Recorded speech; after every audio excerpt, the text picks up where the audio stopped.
Age of Exploration, the Sunken Ship. Agenda. Objective, race sunken ship. I will be able to categorize and use races to evaluate artifacts from the Age of Exploration. Final discussion.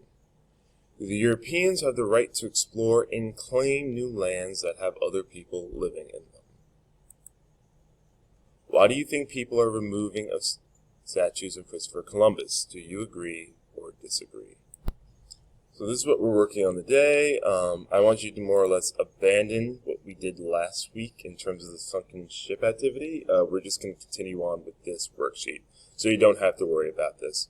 So your success checklist says, read the descriptions, place each artifact in its correct category, then answer the race response in complete sentences, please, and then submit to Schoology by Tuesday, November 3rd. So let's scroll down. As you can see, we have our artifacts that we looked at last week.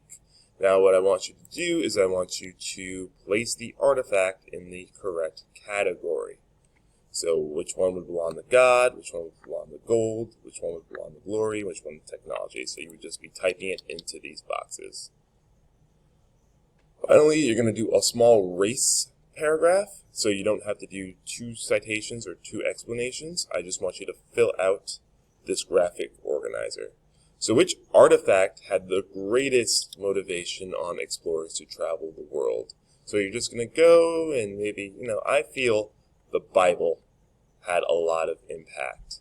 So I would write about the Bible, and then I would cite evidence from the Bible to help support my answer. Remember, it's restate, answer, cite, explain.